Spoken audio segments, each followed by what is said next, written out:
So maybe we can just go straight into the our conversation. And I would also want to thank the National Art Gallery Namibia for agreeing to be part of this conversation, which is joined by a colleague that I've known for so many years, Desiree. Thank you very much for joining us. Thank you so much for inviting me. I think these conversations are absolutely necessary to be having. They are. I think we can learn from each other, and I think information sharing is essential. And also just to let people know what we are doing amidst this phase, I think it is important. Thank you for having me. Okay. So basically, our conversation is going to be centered around cultural work in tumultuous times, in trying times. I would like to simplify it that way. And since the gallery has been opened since April, can you tell us how we have been able to deal with your audience coming in? Maybe just to give a bit of a background to that, we were locked down literally over a weekend. When our president just said, okay, well, this is the 16th, nobody goes to work, it's a complete lockdown. So we had no way to kind of like think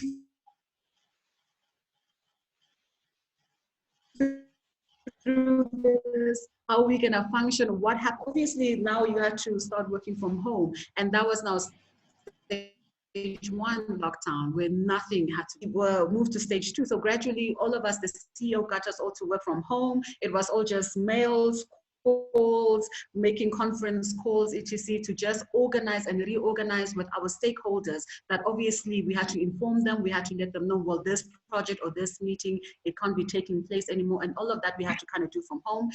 By the time we went to stage 2, it was easier for us with the limited number of people we could have within the gallery was 10 under stage 2. So when that happened, it became a situation where the CEO felt, okay, we're gonna open up so that we can essentially from inside just ensure that we adjust our programs so that it is, we were guided by the regulations, obviously under the state of emergency for stage 2, and then we were only allowed to have 10 people within the space.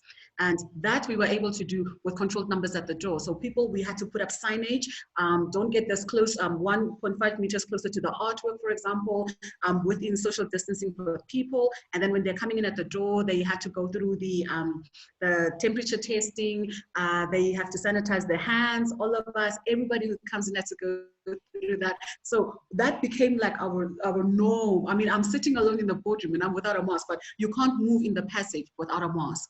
So that started happening, and it allowed us room to basically just reprogram our program to see how we don't disadvantage the artists and how we could then enliven, how we move it forward, basically. Well, I mean, you are one of the lucky institution within the Southern Africa that is open. I'm sure in Namibia, most of the art institutions are open, as you are saying. Mm-hmm. Ourselves here in Zimbabwe, we are still on lockdown, and our institutions are still closed to the public. I'm sure the same in South Africa. We had conversations, Instagram conversation with Storm, who is at the Zeitsmoker. And we also had another meeting last week. Yes. They're also still on lockdown, and the institutions are still closed. What I would like to understand is what's the difference between now, after lockdown, and before lockdown, with regards with their audience coming in? Has the number dropped or has the number increased? The numbers have dropped. I think people are nervous to come to the space, but what we have done is that our programs, anything that we needed to do, whether we want to offer an exhibition opening, for example, we had to extend one of our major exhibitions for the year, which was it was a reflection on our 30 years of independence. All of that, it was during lockdown, so the lockdown period kind of lapsed the time for the exhibition, so we had to extend that, and it meant that we had to go to virtual platforms like our website, so the exhibition moved online. So all of that we had to migrate to these online platforms, and then inform our stakeholders and our audiences that those are platforms for engagement with us moving forward. So even our exhibitions with external exhibitors that needed to take place, I mean, mean, international exhibitors that were to come from South Africa, Norway, all of that, we had to tell them, okay, we're going to move your exhibition to next year since we can't receive anything from you this time. But obviously, to not disadvantage our local visual artists, we said we want to make sure that the exhibition, if someone, even a collector, for example, wants to come in and look at the work to buy, we don't want to disadvantage them through having this lockdown on our doors, so that they can buy virtually online, or they can physically come into the space, look at the work, and then purchase. So that was the idea for it. So all of our exhibitions are going to, I mean, tomorrow I have an exhibition opening. It's taking place 4 o'clock in the afternoon, and it's going to be a virtual opening plus within the physical space. Well, you're talking about the virtual exhibitions. Do you think virtual exhibitions are going to be the future? And if they're going to be the future, what do you see your real exhibitions taking place at the gallery? How do you differentiate the two? And also explain to me the traffic of those that are visiting your exhibitions online. Is it growing?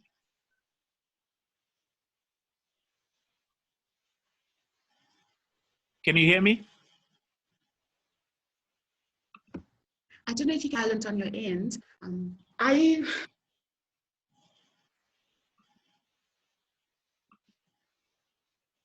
Hello?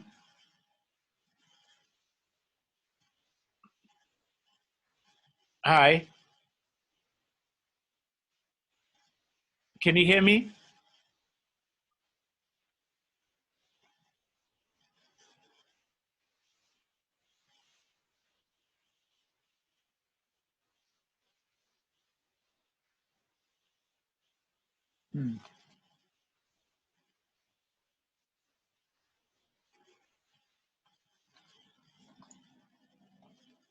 Hello?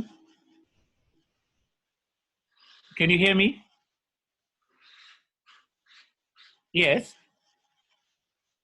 Can you?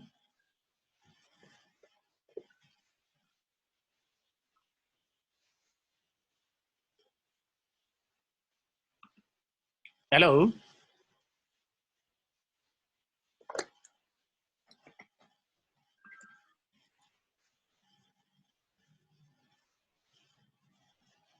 Hi, we can't hear each other. I can hear you. Now you can hear me. So can I repeat my question? Or you want to respond to the question? Oh my God. Rafael? Yeah. I was saying I wish to answer the. Yeah. How is your internet reception in your boardroom?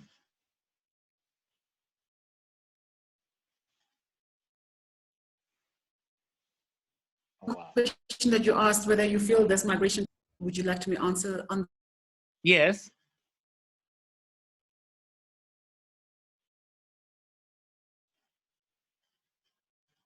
Oh, wow. Is talking, meeting is now streaming live. Yeah. Yes. Would you like me to answer that? Yes. I think that has been something that needed to happen. I think the fear obviously is artworks losing its value when you can have access to it as much just like that on a website. But, and then the value of people moving into a space and having that personal encounter with an artwork, it removes that. But I certainly believe with pandemics like this, and we don't know how we're gonna continue moving forward, but I see virtual platforms and doing exhibitions online particular, even for artists. One of the things that we had to do was make sure that we don't lose our international audience, which are basically primarily the ones that purchase our work. So we wanted to avail that opportunity for our artists, but then also to help our artists so that they could learn how to position themselves within these social media, opening websites for themselves. And that is a practice, that is part of our response, how we're gonna try and assist our artists in this time, so that it can be something that they continuously have moving forward. How has been the gallery dealing with the new reality or the new norm that we now have, social distancing, sanitization, temperature checking, and to make sure that at least wearing of masks? Are the audience coming in wearing masks? Yes. And how have you been able to deal with this situation? So the gallery basically has put down directives of, if you want to enter the space, these are the requirements. So right at the door before you come in, you are required to wear a mask. So we had to disseminate this information as soon as possible, guided obviously by the state of emergency guidelines, which require everything that you just mentioned. So an artist or any stakeholder cannot enter the gallery without a mask. Like the security can basically say, no entry until you put on a mask. Obviously, the gallery has masks on premises to assist those or our artists, for example, who would show up or that we know we have an appointment with that would appear without a mask. But it is a requirement. They cannot enter without a mask. We had to do markings, demarcating our entire gallery spaces. If you are in the space, you cannot go this close to the work. So we have these black markings with X's that, you know, it comes across very unfriendly. But I think for anybody who wants to come into the space, unfortunately, you have to abide by that. We don't want you sneezing into the work, for example, you know, that still needs to be handled. And the sanitizing happens at the doors. All of our employees inside literally had to go through a training, how to use their mask, how to wash their hands. The HR office had to make sure that we enforce that from the ground up towards our audiences. And that is the practice. Like I said earlier, we can't go into the passage without wearing a mask. Like I took this off because I'm by myself in the boardroom. So it's an expectation that this is the practice in the space and that we are accepting this as the new normal. As an institution, which is a public art institution, how have you dealt with just assessing the impact of COVID-19 before and after you have opened to the public?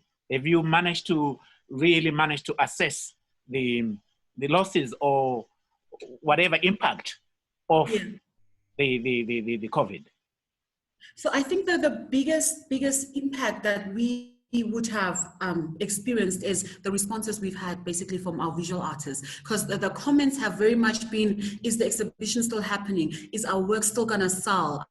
There was a deadline to the exhibition. They can only be paid sold works after the exhibition comes down. Are we gonna receive money? So we felt the crux of it is very much on the artists. They felt it mostly because now if the exhibition is under lockdown, how do they still sell? How do they still have a livelihood? How does it still happen? Because our procedure is 10 days after an exhibition comes down, the artist needs to get paid. So therefore, what the gallery has then done is we looked at it, how do we respond to this? How do we assist our artists moving forward? And one of the programs that we came up with was an exhibition. Obviously, it's called What's Your Story? But it is a response to how we're gonna assist our artists in this time of COVID and moving forward, where we've said, partner with a NAGAN. We want you to basically create for us an artwork, but we're gonna give you a honorarium fee, which is monetary that comes to them. We're gonna provide art material to you for you to be able to create this work. And then we're gonna put it up on the exhibition physically in the space as well as on the virtual platforms. But in return, we want to document your process of creating so that we have material that we can continuously keep our virtual platforms alive.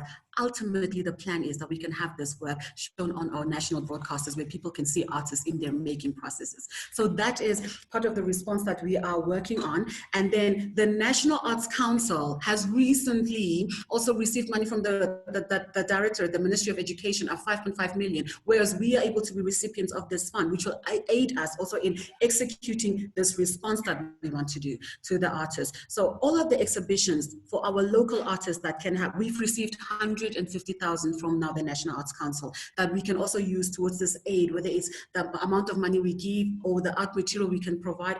We want to make sure that this type of response is you have artworks that take place in physical spaces and not just physically in the exhibition, you know. We want to make sure that the artists can have freedom, that they're not limited to, this is the resources I have and this is what I can produce with. So that is one of our responses basically to how we are trying to now say, this is what the artists have experienced. It's been challenging. So we're gonna try and see that we can assist them in this way so that, you know, this is how I see it. At the end of the day, if the artist creates work and it sells, we both win, because we as an institution wouldn't exist if they're not creating and we can't show their work. So it's finding best possible solutions to put their work out there so that they still have an opportunity to keep selling their work. And for us well, I mean, looking at your situation and our situation and possibly our neighbors in South Africa who are also still in lockdown. Our exhibitions are still in quarantine, and we are battling now, working with designers to be able to come out with an online exhibitions. And it's not an easy situation that we are caught in. We are now caught in. Yeah. What would be your advice for institutions like us whose exhibitions are still in quarantine, and other museums in South Africa, they cannot even access the exhibitions? We are lucky that at least we can access, as staff members, we can access the gallery, but we are also busy trying to see where repairs are needed, renovations are needed. So that's what we are busy. What advice can you give in terms of preparing to post-COVID-19? I think the positive that has worked for the gallery, for us in particular, was that we were in a process of digitizing our collection. So we had that in mind already, and we were working with photographers and works. Each and every work that comes into the gallery was kind of being photographed. So that was the positive, that by the time we were able to open up, by the time we went into lockdown, we had images of works for the catalog of the exhibition that was currently at the time in the physical space in the gallery, and we could use those images for the catalog to take our exhibition online onto our website. So now it's like an online shop on our website that's open, where you can just go in and shop as you would if you were to come into the gallery. So I would say that that practice of moving towards a digital platform with everything. I mean, currently our emails are being archived onto the cloud. You know, it's that type of thing, so that there is a way of retrieving information if there comes a need for it. And I think that is where the National Art Gallery has been, to kind of move towards that, gravitate towards that. But now with the lockdown, it kind of just, it aggravated it. It became like it needs to be a lot more speedier. So now, by the time we were opened up at that time, because our work was not in quarantine, or our institution was not quarantined down, we were able to get the photographer in. The collections exhibition immediately got photographed. You know? Okay, looking at the and then that's open for the public right now for viewing. And yeah, you can go ahead. Oh, okay. So I think moving towards platforms like for example, the virtual opening that we're going to be doing for tomorrow's exhibition is a live Facebook. But we're also making sure that we record this opening beforehand in case any technology fails us. We have a backup that we can put on for anybody who is unable to be physically in the space for that live opening. So it's trying to make sure that what you have, what don't you have, how are you going to make sure that you don't disadvantage the person who chooses to be in their physical space or their home space, their safe environment, but who want to engage with you on these platforms. I think that has been key for us. So we are trying to look at it both physical space and online space, and it's not so much focused so much on the physical space only.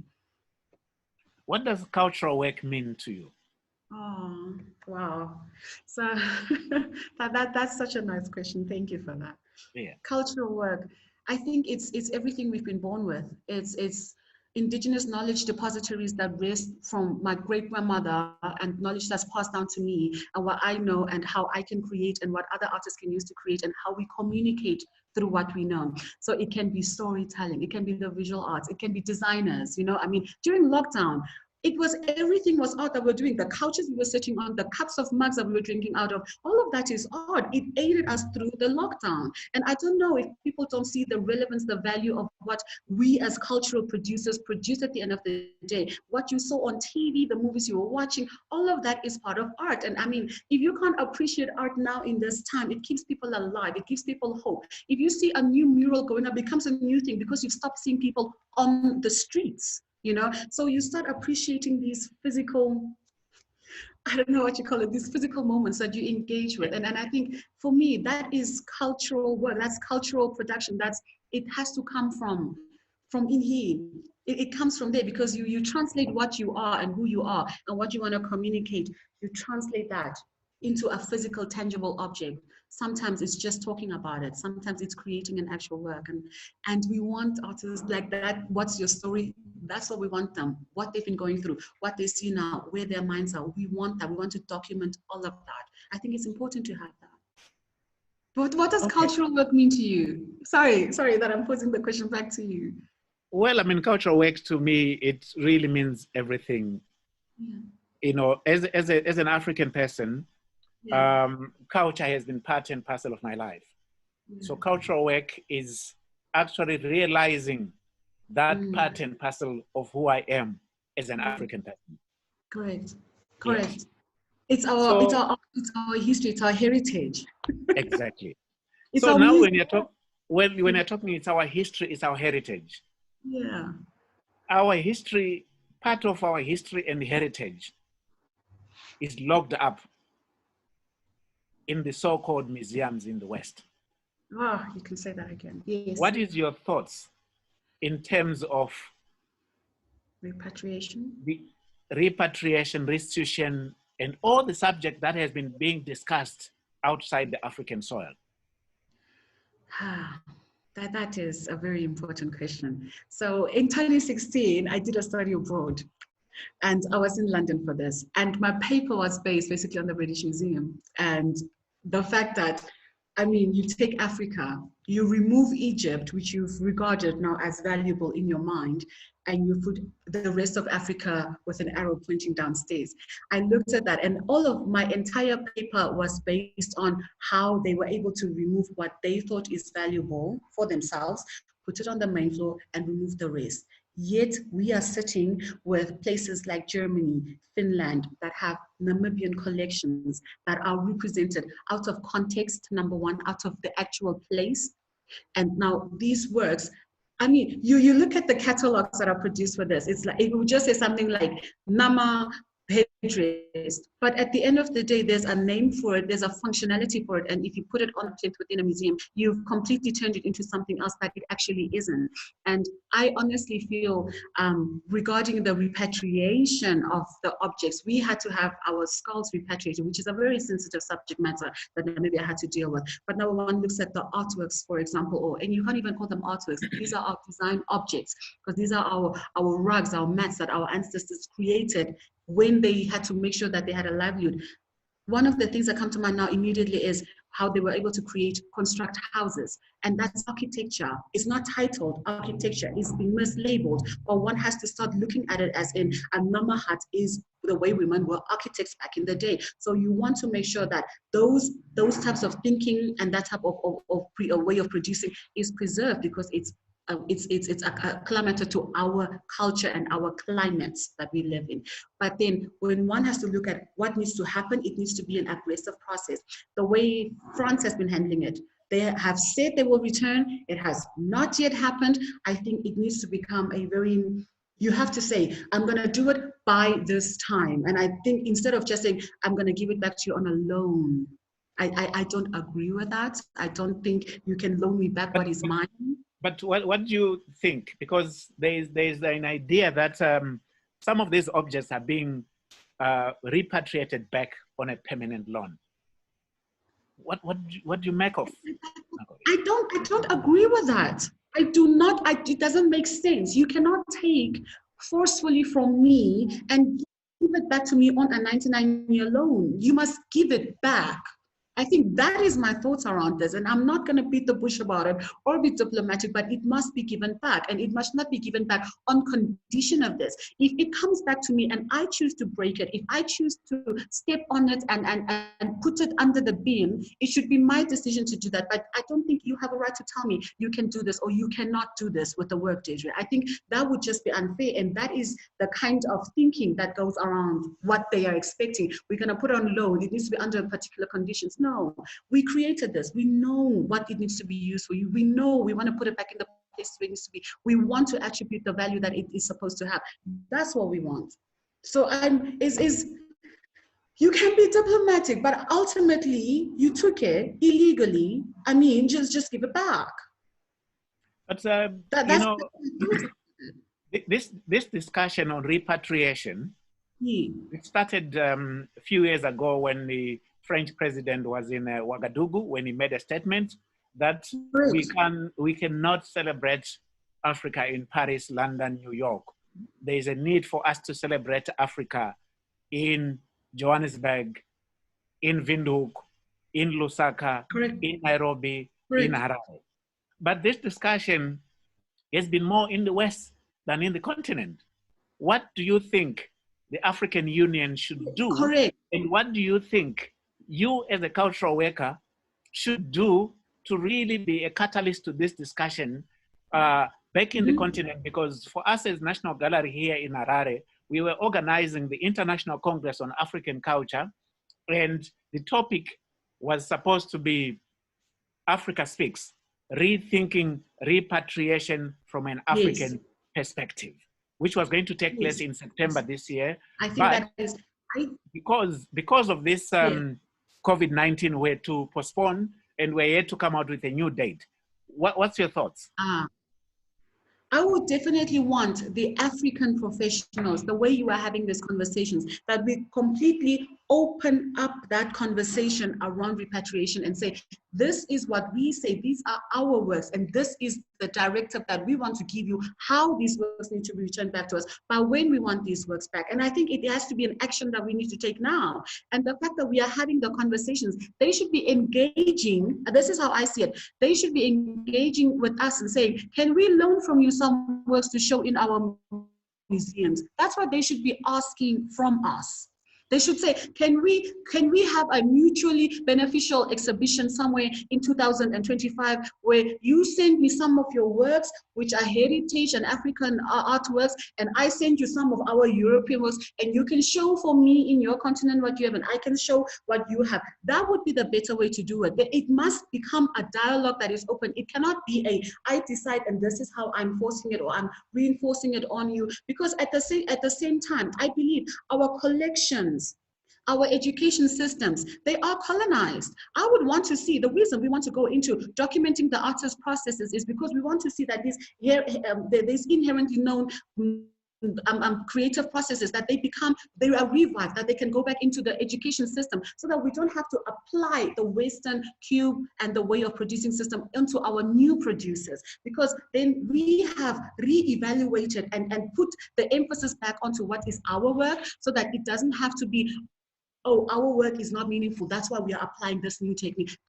I completely see that as a wrong. So for us as institutions to start decolonizing, obviously, our collections, number one, and the way we are producing, to make sure that we are what is the word? That we are reinforcing and putting the value back into our ways of producing and our heritage and our knowledge, and that we write about it, because I think the fact that it also hasn't been written about is a challenge. It needs to be written about so that it can be studied. When the new ones go to university, I'm not studying only Rembrandt. I should be able to study Rembrandt with Medici at the same time, and I think that is important. Well, we have to incorporate. Coming back to the cultural work in trying times. I know we are going through trying times in different phases. We've got the COVID-19. We've got the events that have taken place in America after the death of our brother, George Floyd. That has resulted in the toppling of colonial statues around the world, around Europe, America, and the United Kingdom. So for me, these are trying times. They are trying times in terms of provoking the decolonial subject that we've ignored for too long. And I've always said this to so many people, that we've remained passengers in our own ship. There's a need to take ownership to our narrative. So what's your thoughts in these trying times that are happening with regards the toppling of the colonial statues? And I'm sure you also still have them in Namibia. We also still have them here in Africa, but in the Western world, they are being taken down. What's your thoughts? I absolutely agree with the way Titus Kafa has gone on this. The way that it's the removal of these monuments and reinserting back what our identity needs to be. I completely approve. I want to go that direction with it.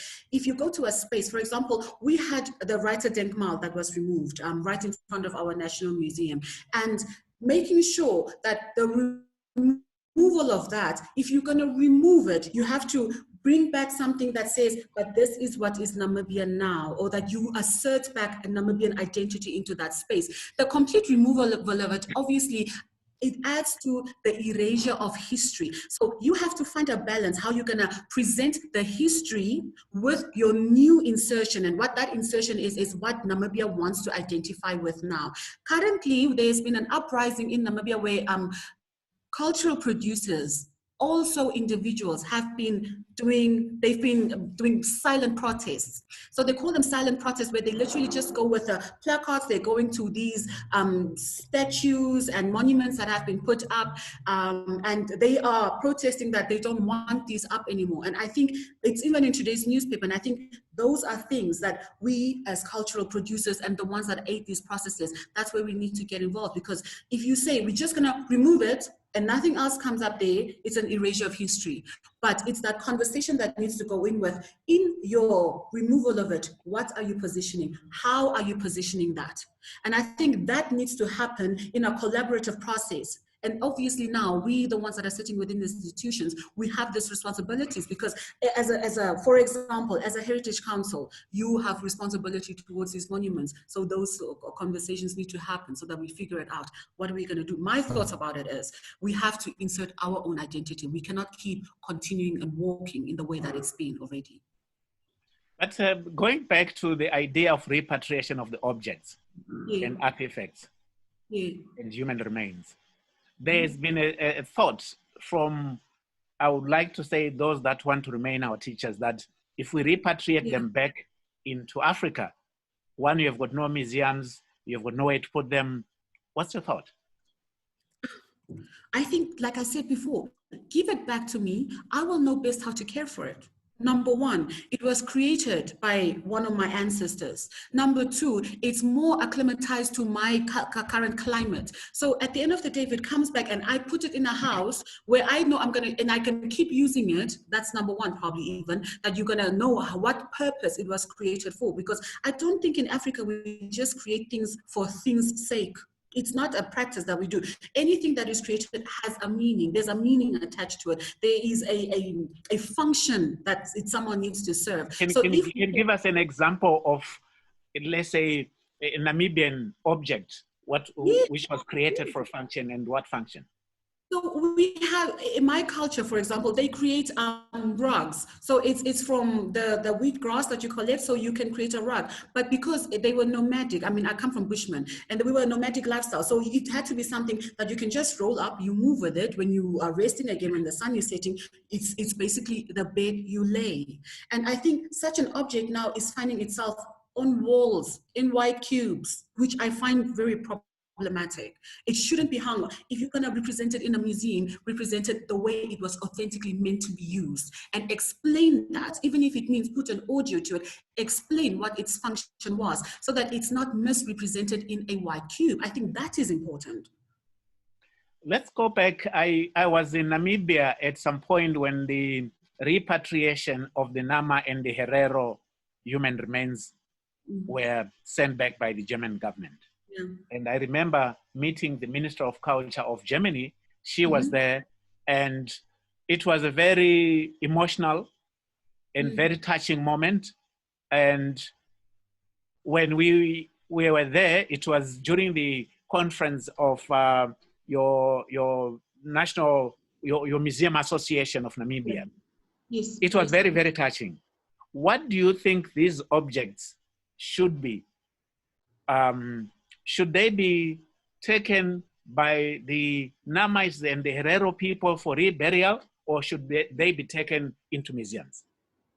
Sure. So you see, this one, if, for example, I am aware of some people who have personal relationship with some of these skulls, for example, that were returned, which becomes a very private issue.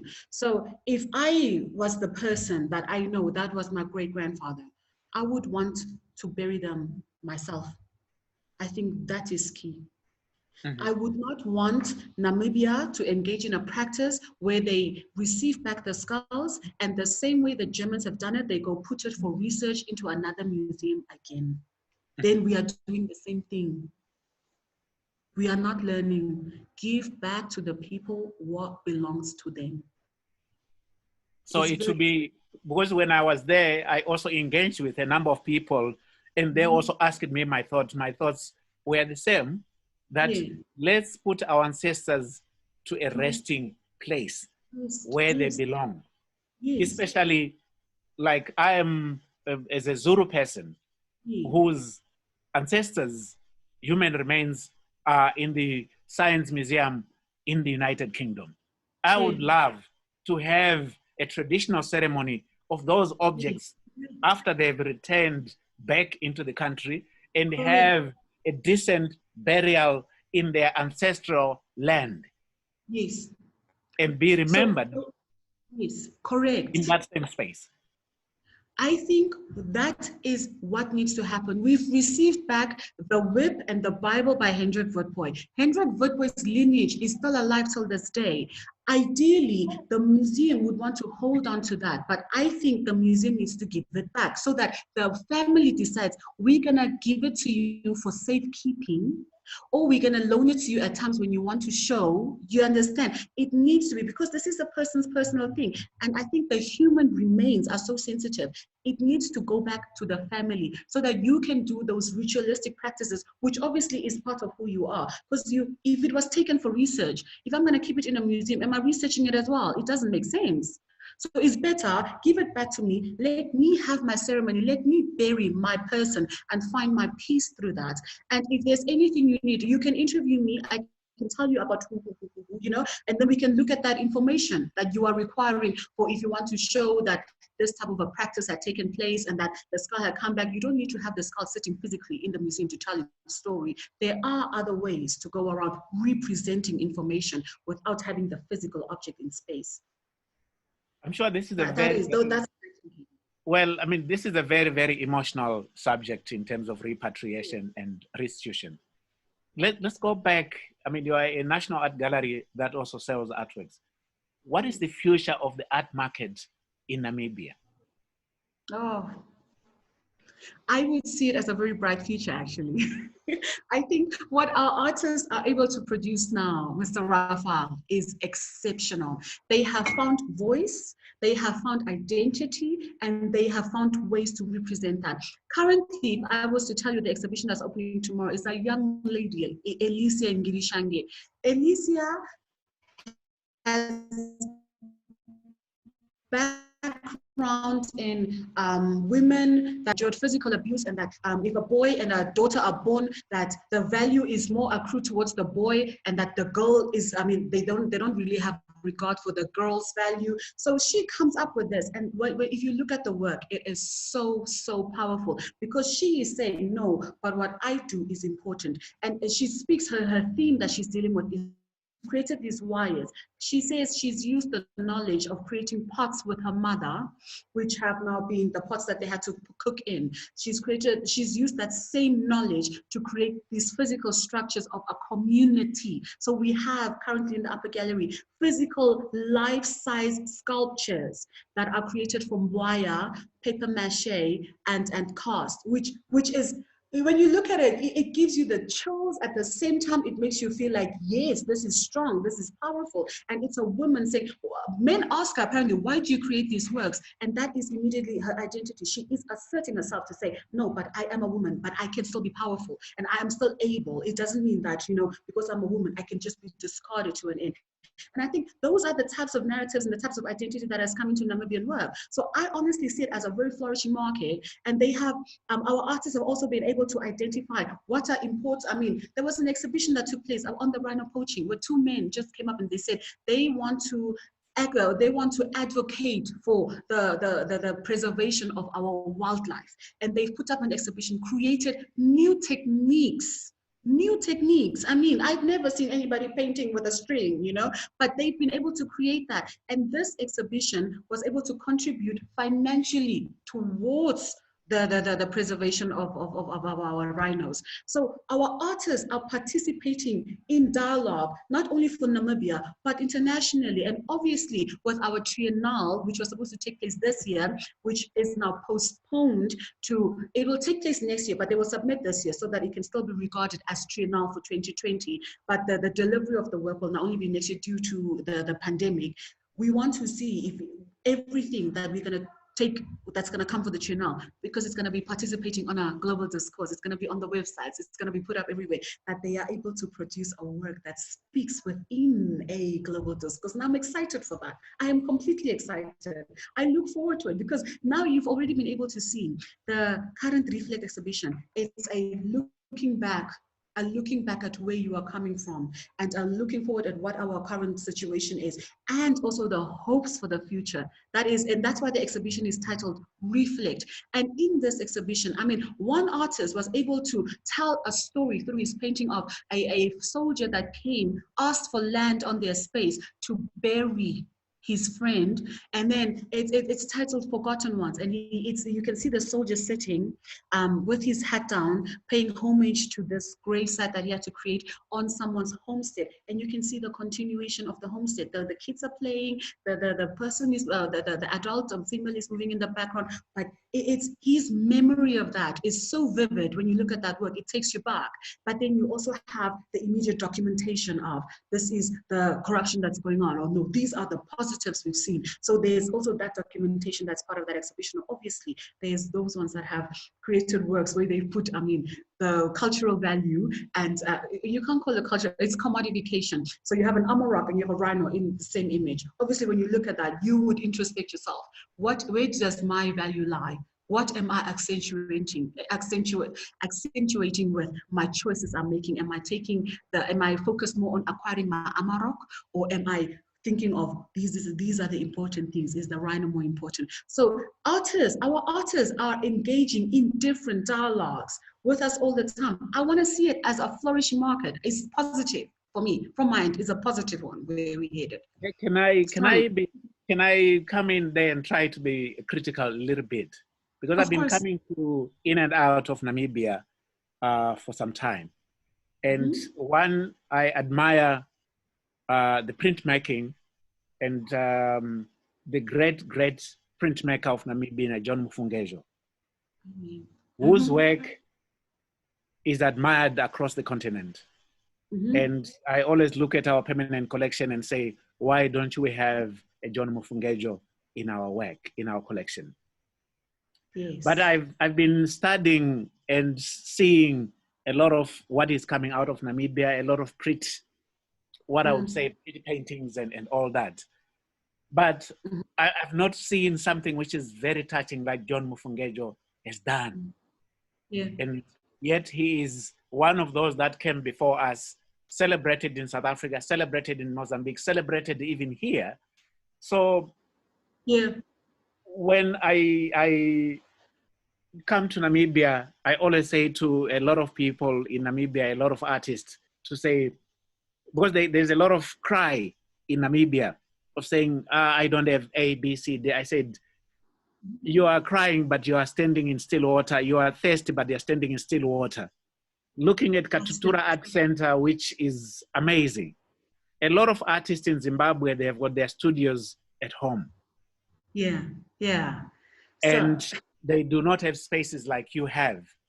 Yeah. What can you say? Do you think there are artists who are of that breed of John Mufungejo? Oh, man. So printmaking in Namibia is part of, it's now, I would consider as part of our heritage. But printmaking in Namibia has progressed in such a way that it's become a new normal, a new modern. It's the way printmakers now are able to produce, and the colors you see and how realistic it is amazing. So I would want to take, for example, when we spoke about the colonized education system, I would want to make sure that printmaking, when it's offered, is not offered anymore just as the black, you print with black and white. It's not just a line on the cover. They must make sure that they ensure that the progression of from John Mufungejo to where it is at now, that needs to be represented in our education institutions, for example.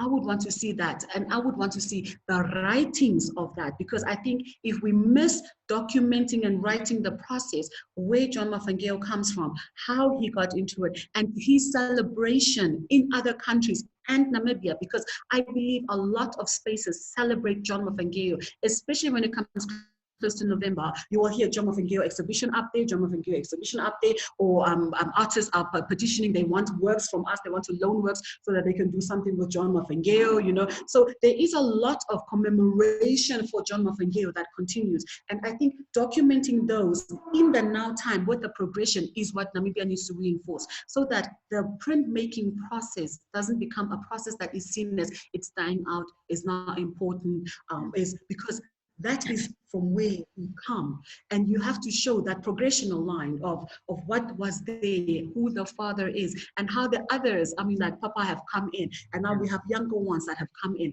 and to show that complete picture as a part of a collection, even in an exhibition. I think that is important, and that make sure that that is how you teach it in an institution. If it's an educational institution, that needs to be there, so that they are not taught as Jomo Fengio only, and they find that, for example, as no, it's not appealing, you understand, and then they don't want to try printmaking. It must be shown the coherent full picture to see that it has a life of its own and it can still continue. And I want to see what's going to happen with it. It makes you excited. Well, sorry.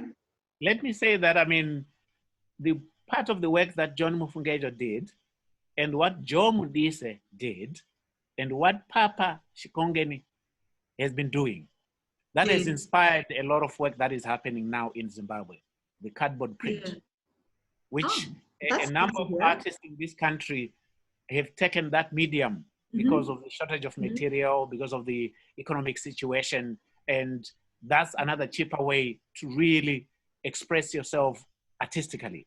But I want to look at the comments that are coming from our listeners out there.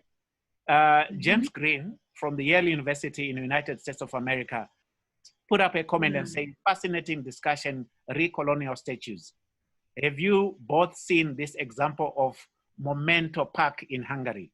So he managed to put up a website, which I'm sure we can go through. So thank you very much, James Green from the United States of America. And you also have another comment from Kirsten. Haven't been following the Namibian cultural scene for a while. Have there been any talks and discussions on Namibian identity? Some tips would be great. Can you respond to that? Yes, absolutely. Hi, Kirsten. Thanks for joining us. We miss you here. So if you have not been following, even I've been out for a bit, but I try to keep in touch as much as possible. What I have seen in the time I've come back is that there was, I'm certain you are familiar with Tulipamwe. The National Art Gallery was able to take Tulipamwe and create another workshop experience. This workshop experience, Tulipamwe focuses on Namibian artists and international artists, whereas they've created Luhamoho. Luhamoho is a workshop only for Namibians. So this Luhamoho creates a platform where you can create... What does Luhamoho means? What does Luhamoho means? Luhamoho means togetherness. It's the same as Tulipamwe. It's togetherness. So it's that sharing knowledge. It's that I'm not a printmaker, but now I'm in a space where I can actually learn from someone who's creating at the same time to create how to make prints. It means I can work on the same work with you, Rafael. It doesn't have to be I'm independently just working on my work. It also means it gives me room to just explore myself as an artist. And I think these are the types of places where artists are able to come up with their own identity. And I think these types of places are important. At present, we have the John Mafengeo Art Center, which is being incorporated into the National Art Gallery.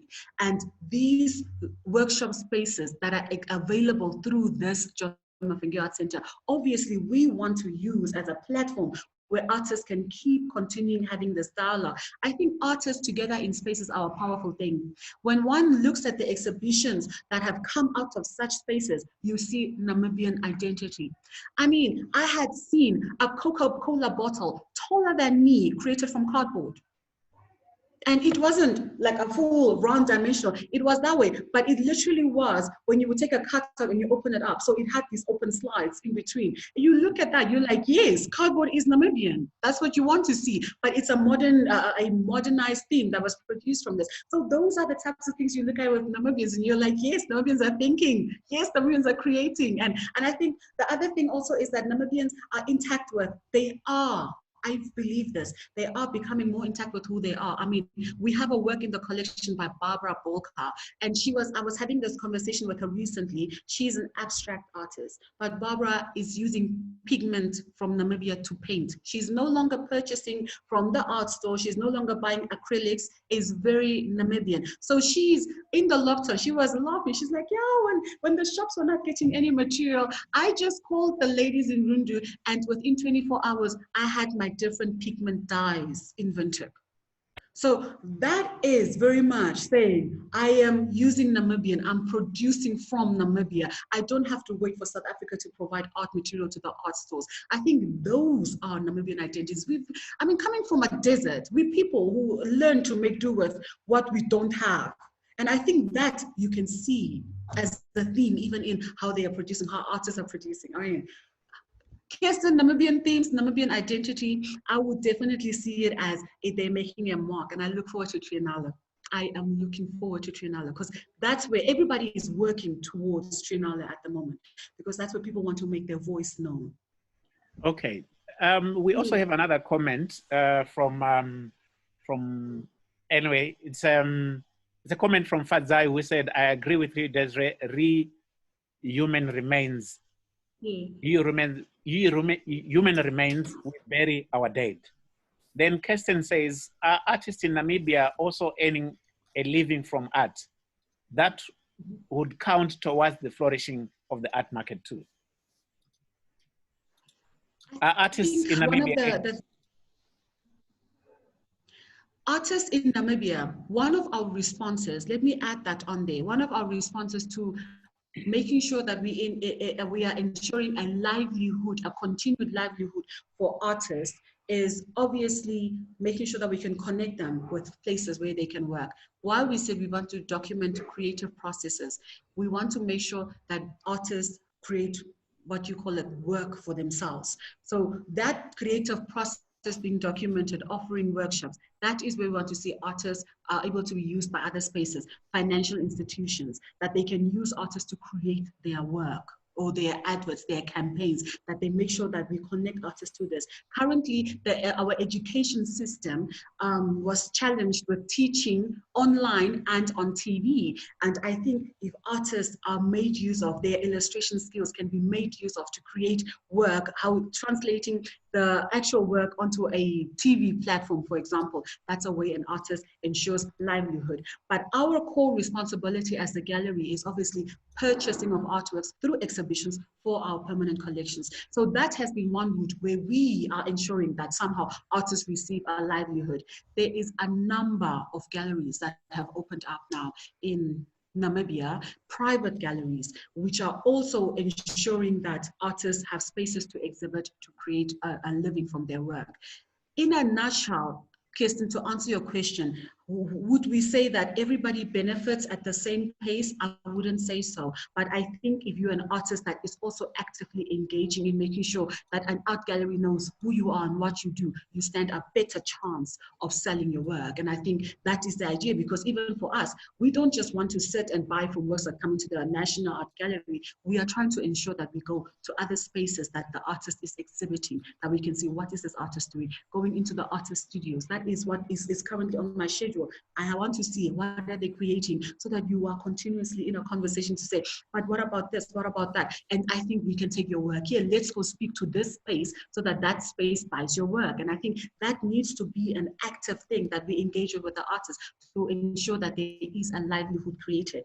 So I think also we providing free space for artists to exhibit, because our local artists, our Namibian artists, don't have to pay for exhibition space. They don't have to pay for marketing material when they're exhibiting with us.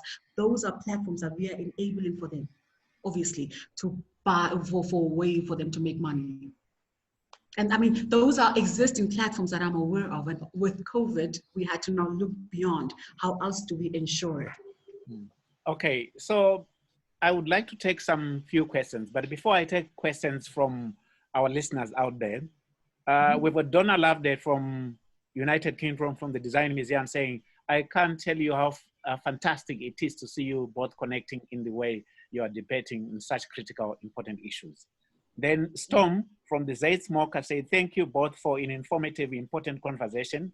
Unfortunately, I have to run and in another meeting, sending warmest regards. And thank you very much, Storm, for coming in and for listening to the conversation. Yes. We are open to... Be careful. Hello? I'm here. Can you hear me? I am writing. Yes. Yes, so we are now open to any questions from the listeners out there. And Kirsten says, have artists received anything from government during COVID-19? Here in Berlin, there have been some programs put not good enough to reach all lanes of debate in Parliament.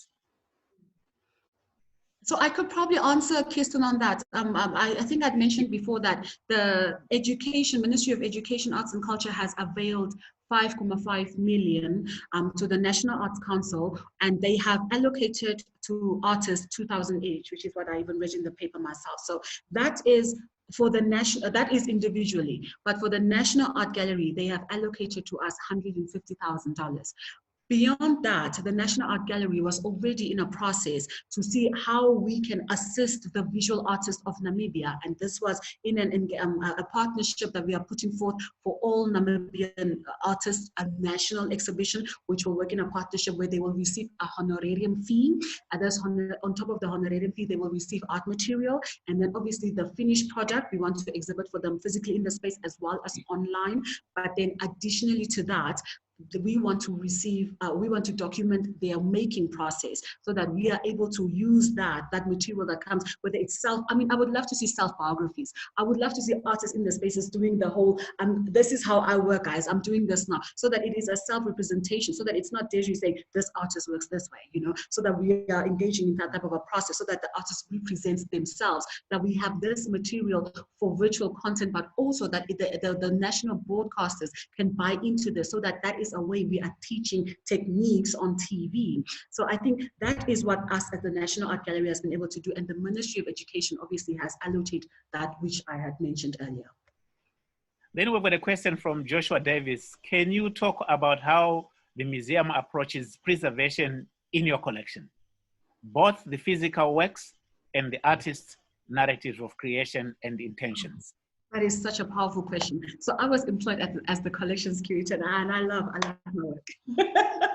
I completely love my work. So this is what I understand a collection needs to do. If you've just joined, if you're sitting in Germany, for example, like Kirsten is, and she wants to understand what is Namibian visual art history, she should be able to look at our collection and understand that since this year, when the works were first bought for the National Art Gallery, the people we had that were producing its landscape work, because there was no infrastructure in place, we didn't have cities or towns, and the surnames were this.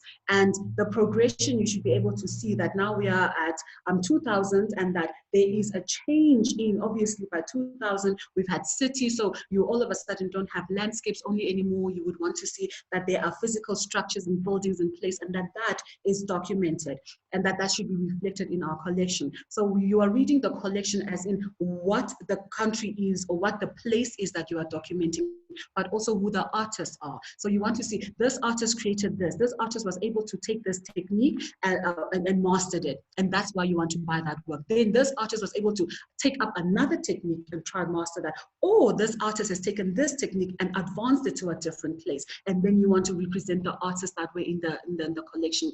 Another thing that we are obviously looking as a rapid collecting is when there is particular moments that are happening. Like now we have the Floyd situation and our community that has risen up. We want to see that artists have taken note of that and that they are documenting that process in their own physical way. Then we want to see the COVID that has happened, how artists are documenting that in a tangible manner as well. So when we are buying for the collection, we are taking into cognizance the moments that are happening historically, who the artists are, and obviously want to look at like a 3 to 5 year interval to say, why don't I have anything of this artist yet?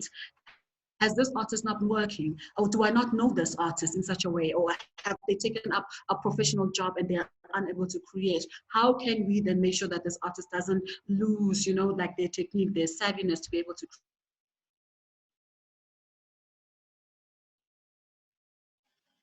see that they are in their process of, yes, I still am brimming over with this and I still want to do that. They should be excited continually about what they are making and for what they are making it. I think that's, so the collection reads in that manner. These were the artists at this time. This is what they were working on. These are the techniques they were exploring. So you want to see, these are the techniques that existed in 1947, for example, but in 2000, these are the techniques that existed. It should be able to tell you what has happened. And within a whole new decolonization that we're going to, I want to be able to see what we're ending up with. It's exciting. I want to see, especially now that you want to make sure that also the teaching of it, that you are teaching the indigenous knowledge systems so that that can be reinforced back into the artworks again. You want to see that. I don't know. I hope I answered the question. Right. We have another question from Michele Robecki, who is in London. Removal and replacement of colonial monuments. I'm interested in your idea of insertion, or should I say correction rather than erasure of history. How would you propose to do that? Thank you so much, Michelle, for your question. Very relevant. It's a he. I follow Titus Kafa. It's a he. Okay, yes. I follow Titus Kafa, and Titus Kafa, one of the works that stand out for me is he took the image of Roosevelt, who was a president in America, and then it was a male, so it was a cutout of that, and then he inserted the mother, or known to be the mother of his children, which was a Black woman. So it's that whole, you are saying, this is what you were, but this is what I am, because Titus Kafa himself is also a colored man, you know. And I think that experience that he's dealing with now is what one would say would be able to, you want to correct it, but you don't want the complete erasure, but you want to make sure that you insert what is relevant to you now, and that it is in a discussion, in a discourse with what has been existing historically. So there are some works that you would have to say, well, this work in this physical space, or as a landmark here, is not representative of who Namibia is right now. But where would you then take that work? Otherwise, you would then have to put up a monument with a text to say, this was here with an image. If that is problematically disturbing you, so that you can then put position in the same space than that which emblem. I mean, like, for example, when one talks about the exhibition we want to do now for COVID, you want to make sure that at the roadblocks are such a big deal because it's lockdown, but cars are still moving. So you want to see an artist creating, whether it's a mosque, a huge life-size, like the way Kunst did it, a life-size scale sanitizer. You want to see them, that they are thinking in such a way so that, because nobody will ever forget, every time they see that, they will remember this was what we had to go through in 2020 in Namibia, you know, and like the lockdown happened, but cars are still moving, and the roadblocks, I think, are key for that.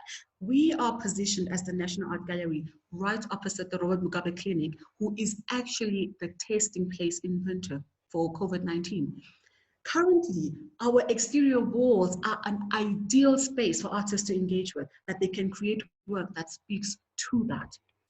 We want to see that artists are thinking like that, and that will not be thinking, oh, inside the white cube. No, yes, we want work there, but if you're an artist that wants to branch out like that, it's room open enough for you. Administratively, we want to assist and say, create a work. Say you want it where, we will engage that person for you, get the permission for you, and you can go create there. That's obviously what we want to see. So when you say engage, part of this project, we hope can open up those conversations with the erasures and the insertions.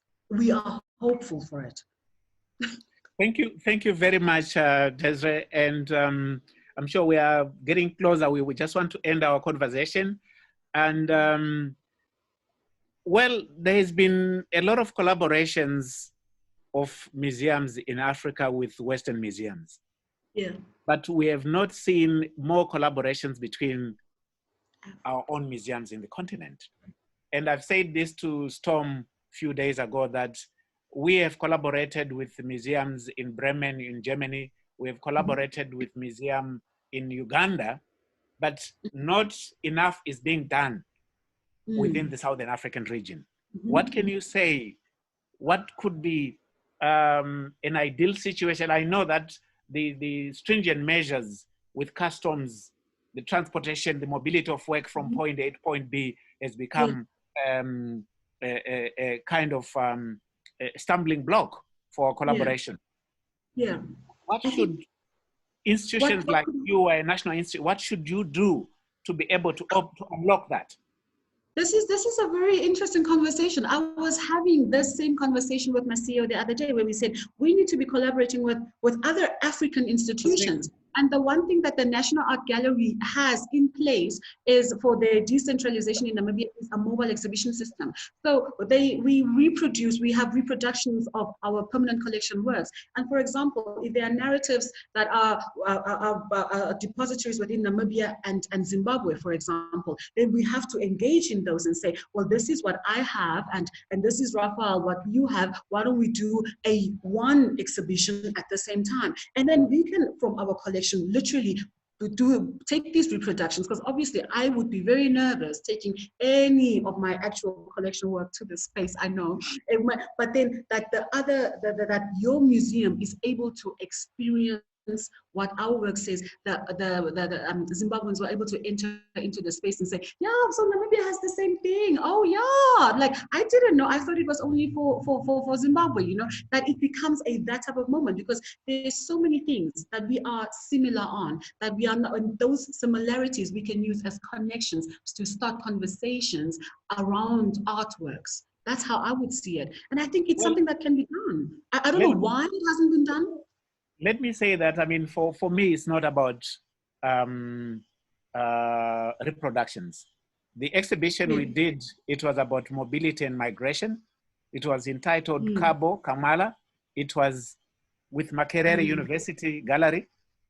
And it was original works of artworks that traveled from East Africa to Southern Africa, from Southern Africa to East Africa, from East Africa to Germany, to the city of General Van Tota, which is Bremen, where General Van Tota came from, who was the person who did the massacre of our ancestors in Namibia, our Tategurus in Namibia. Yeah. So, and an artist from Kenya responded. Correct. A performance which she did. She came out in Namibia to do a research and did a performance in Bremen, where she did a wedding dress, which was then performance from the railway station into the Stadtdasche Gallery in Bremen, and stopped the traffic, stopped the police. It was amazing, amazing. But also to really speak back to General Van Tota's city, where he came from. Correct. Yes. So that's what I'm looking at. We are looking at a situation where the mobility of exhibitions, you have got mobility of exhibition traveling from Dusseldorf to London, from London to Paris, from Paris to the Mori Museum, like the African remix, which was curated by Simon Jami, which traveled from Dusseldorf into London, from London to Paris, from Paris to the Mori Museum, then later on it came to Johannesburg. So that's the kind of collaboration that I think we should be responding to as cultural workers, because we can only unlock this ourselves, and to make Correct. sure that we educate through Yes. cultural policies with our Yes. government to be able to enable these exhibitions to travel, but not only travel to the West, because for us, we've got an exhibition that traveled to the Venice Biennale, and I would also want to see, when is Namibia going to have a Namibian pavilion in Venice? That's my last question. I'm so excited.